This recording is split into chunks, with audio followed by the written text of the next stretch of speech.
So guys, good morning. Today's vlog, mamaya may magpapalinis ng kotse at tara, steam cleaning natin yan mamaya. Samahan nyo. Babush. So guys, may panibago na naman tayong nabudol. Dalawang customer na tayo guys.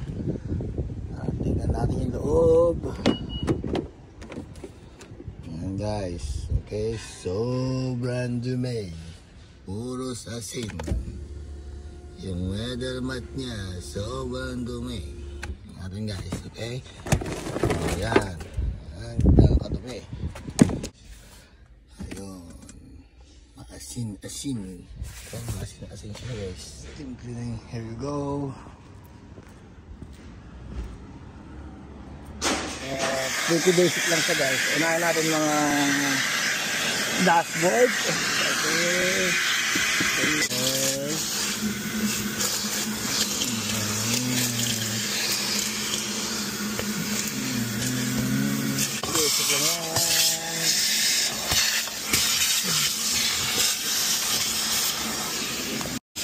Gas na guys, ha?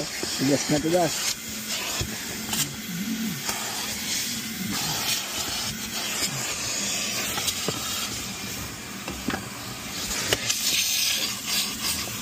So, pretty basic guys. Yan natin ang ating solution. I-agitate lang natin yung asin-asin. Nanigas na asin. So, walang tigas siya guys. Nanigas na. I-agitate lang natin ng konti. Patulungan ang steamer natin nabakbakin ng asin.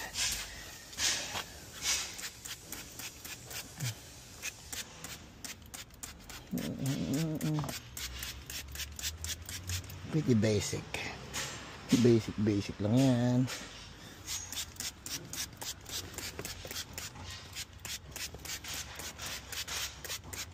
Ayan.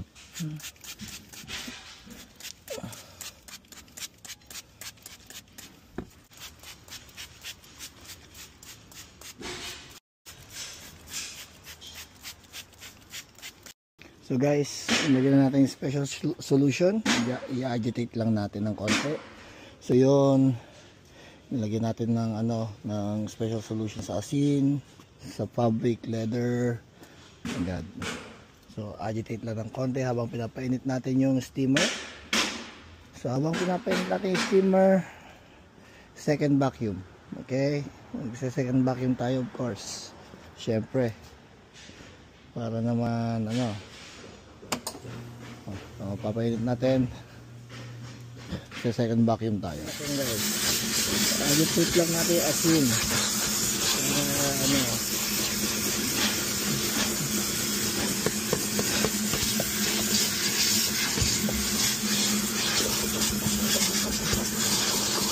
Hindi naman kasi basta-basta vacuum ang ginagawa natin guys. Talagang sulit.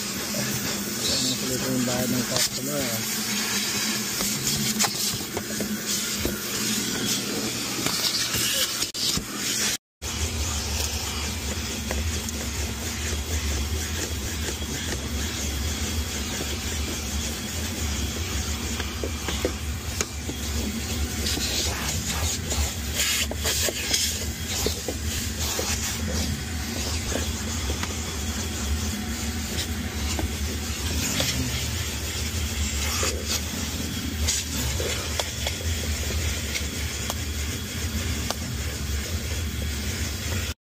So guys, mainit na ating ang steamer. So, gagamitan na natin ng galing na steamer. Oh, shit, namigas. Namigas. So, i-open natin ang steamer. Uy!